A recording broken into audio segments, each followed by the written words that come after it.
তেখেতক আমি মঞ্চলৈ আদৰণি জনাইছোঁ। নৱকুমাৰ গগৈ, বিপুল গগৈ, তেওঁলোক শদিয়াৰ পৰা আমাৰ ইয়াত যোগদান কৰিবলৈ আহিছে, আমি তেওঁলোকক আদৰণি জনাইছোঁ। এতিয়া আৰু অসমত বিজেপিৰ কোনো দুৰ্গ নাই। বিজেপিৰ দুৰ্গবিলাক খহি মেলি শেষ। আপোনালোকে নিজেই গম পাইছে যে অসমৰ যিমান নিষ্ঠাবান বিজেপি কৰ্মী আছিলে, এজন এজনকৈ বিজেপিৰ কৰ্মীবিলাকে বিজেপি দলক বেয়া পালে।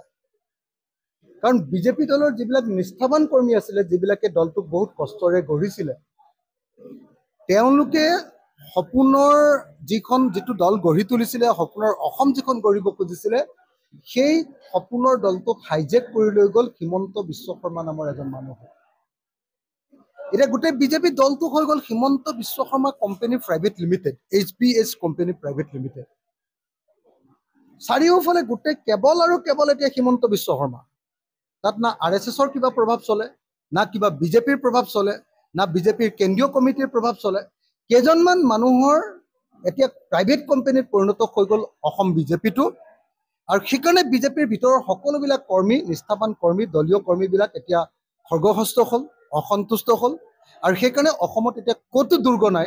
সেইকাৰণে ডিগবৈৰ নিচিনা যিবিলাক বিজেপিৰ দুৰ্গ বুলি কৈছিলে, তাত আপোনালোকে নিজে দেখিলে আজি আমাৰ শতাধিক বিজেপি কৰ্মীয়ে আমাৰ দলত যোগদান কৰিলে। বিজেপি কৰ্মী আৰু নেতাবিলাকে যোগদান কৰিলে।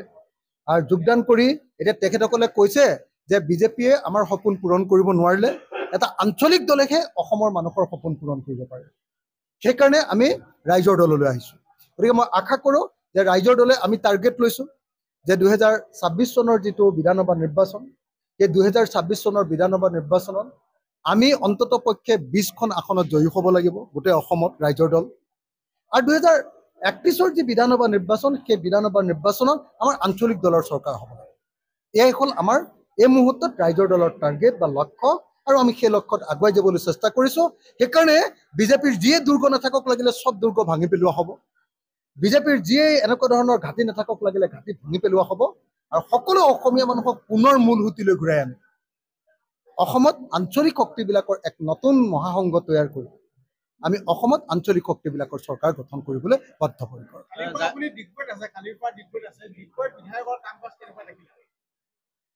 ইয়াত মানে বিধায়ক আছে বুলিতো কোনো অস্তিত্ব মই উপলব্ধি কৰিব পৰা নাই। মানে কৈ থাকে যে শাসক দলৰ বিধায়ক থকা সমষ্টিবিলাকত বিৰাট উন্নয়ন হয়।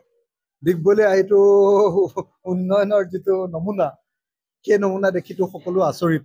ইয়াততো উন্নয়ন বুলি কোনো বস্তুৱেই নাই। গতিকে শাসক দলৰ MLA বিধায়কবিলাকে যে অকল চিণ্ডিকেট কৰাৰ বাহিৰে বেলেগ তেওঁলোকৰ কোনো অস্তিত্ব নাই, কয়লা চিণ্ডিকেটক লৈ কাজিয়া কৰি থকাৰ বাহিৰে বেলেগ যে কাম একো বন নাই, সেই কথাটো প্ৰতিপন্ন হৈছে। আৰু ডিগবৈৰ ডেভেলপমেণ্ট একো আমি দেখিবলৈ পোৱা নাই। ডিগবৈ তেল শোধনাগাৰৰ অৱস্থা দিনক দিনে বেয়া হৈ গৈ আছে। ইয়াক সবল কৰিবৰ কাৰণে, ইয়াক ষ্ট্ৰেংথেন কৰিবৰ কাৰণে কেন্দ্ৰীয় চৰকাৰ, ৰাজ্য চৰকাৰৰ কোনো আঁচনিও নাই। গতিকে এই মুহূৰ্তত মই আশা কৰোঁ যে ডিগবৈৰ মানুহে কেতিয়াও বিজেপিৰ লগত নাথাকে। অচিৰেই আমি ডিগবৈত আঞ্চলিক দলৰ শক্তিশালী ঘাটি তৈয়াৰ কৰিব পাৰিম, আৰু 2026 চনত আমি ডিগবৈত জয়ী হ'ব পাৰিম। দেখা গৈছে জাগিৰোডত যোৱাকালি ভূমি পূজন হৈছে এই ক্ষেত্ৰত মানে বিজেপি চৰকাৰে দেখুৱাইছে যে মানে জাগিৰোডত কালি ভূমি পূজন হোৱা যিটো কি বুলি কয় ছেমি কণ্ডাক্টৰ ইণ্ডাষ্ট্ৰিটোৱে অসমৰ ভৱিষ্যত বদলাব। সেয়েও যদি এটা ইণ্ডাষ্ট্ৰিয়ে অসমৰ ভৱিষ্যত বদলাই দিলে, তেতিয়াহ'লেতো ৰাজ্য এখনৰ মুখ্যমন্ত্ৰীজনে বেলেগে একো কৰিব নালাগে। এজন কেপিটেলিষ্টক মাতি আনিব লাগে, পুঁজিপতিক মাতি আনিব লাগে, এটা ইণ্ডাষ্ট্ৰি বনাই দিব, আৰু অসমৰ ভৱিষ্যত, ৰাজ্য এখনৰ ভৱিষ্যত বদলি যাব। তো এনেকুৱাতো কথাটো কেতিয়াও নহয়। কেইজন মানুহে চাকৰি পাব? কেইজন মানুহে ছেমি কণ্ডাক্টৰ হেৰিয়াত চাকৰি পাব? আৰু কেইজন মানুহে থলুৱা মানুহে তাত কাম পাব?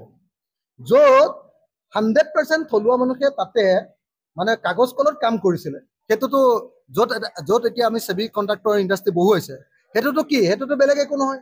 সেইটো হ'ল অসমৰ নগাঁও কাগজ কলৰ মাটিখিনি, য'ত চৰকাৰী ইণ্ডাষ্ট্ৰি এটা বন্ধ কৰি প্ৰাইভেট ইণ্ডাষ্ট্ৰি এটা বহুৱাইছে, আৰু সেইটোকে লৈ ইমান ঢাক ঢোল পিটিলেতো কোনেও নামানে। আজি বিজেপি চৰকাৰৰ দিনত সকলো চৰকাৰী ইণ্ডাষ্ট্ৰি বন্ধ হৈ গ'ল। বিজেপি চৰকাৰৰ দিনত চৰকাৰৰ 8,066খন স্কুল এতিয়ালৈকে বন্ধ হ'ল। বিজেপি চৰকাৰৰ দিনত এখন এখনকৈ চৰকাৰী হস্পিটেলবিলাক বন্ধ হৈছে। সব প্ৰাইভেট কোম্পানী, সব প্ৰাইভেট নাৰ্ছিং হোম, সব প্ৰাইভেট স্কুল, সব প্ৰাইভেট ইণ্ডাষ্ট্ৰি, এইবিলাকহে আহিলে। গতিকে বিজেপিৰ পৰা পাবলগীয়া একোতো নাই। টাটা কোম্পানী কিমানখন বাগান অসমতে আছে, কিমান উন্নতি কৰি দিছে অসমত। তেনেকুৱা বাগানৰ নিচিনা এনেকুৱা এটা ইণ্ডাষ্ট্ৰি হ'ব, সেই ইণ্ডাষ্ট্ৰিটোতো গোটেই অসমৰ ভৱিষ্যত কেতিয়াও বদলাই দিব নোৱাৰে। আমি কিন্তু ছেমি কণ্ডাক্টৰ ইণ্ডাষ্ট্ৰিটোক আদৰণি জনাইছোঁ, ভাল হৈছে, আমাৰ ইয়াত ইণ্ডাষ্ট্ৰি আহিব লাগে। কিন্তু সেই ইণ্ডাষ্ট্ৰিটোক লৈ যিধৰণে ব্যাপক প্ৰচাৰ কৰিছে যে এই ইণ্ডাষ্ট্ৰিটোৱে অসমৰ ভৱিষ্যত বদলাই দিব, এইটো কেতিয়াও নহয়। এইটো একেবাৰে মানুহক একেবাৰে টুপি দিয়া কথা এটা, এইটো কেতিয়াও সম্ভৱ নহয়। মই আশা কৰোঁ যে অসমৰ মানুহে কথাবিলাক বুজি উঠিব আৰু বিজেপিৰ যি মিথ্যাচাৰ, সেই মিথ্যাচাৰক নিশ্চয় উপলব্ধি কৰিব। পঞ্চায়ত নিৰ্বাচনত আমি সকলো বিৰোধী ঐক্য শক্তিয়ে, বিৰোধী ঐক্য মঞ্চই আমি একেলগে নিৰ্বাচন খেলিম। তো কংগ্ৰেছ, ৰাইজৰ দল, অসম জাতীয় পৰিষদ, 16টা বিৰোধী ৰাজনৈতিক দল, মই সকলোকে আহ্বান জনাওঁ যে পঞ্চায়ত নিৰ্বাচনত ঐক্যবদ্ধভাৱে নিৰ্বাচন খেলিব লাগে। কংগ্ৰেছ দলেও অকলে নিৰ্বাচন খেলিম বুলি ক'ব নালাগে।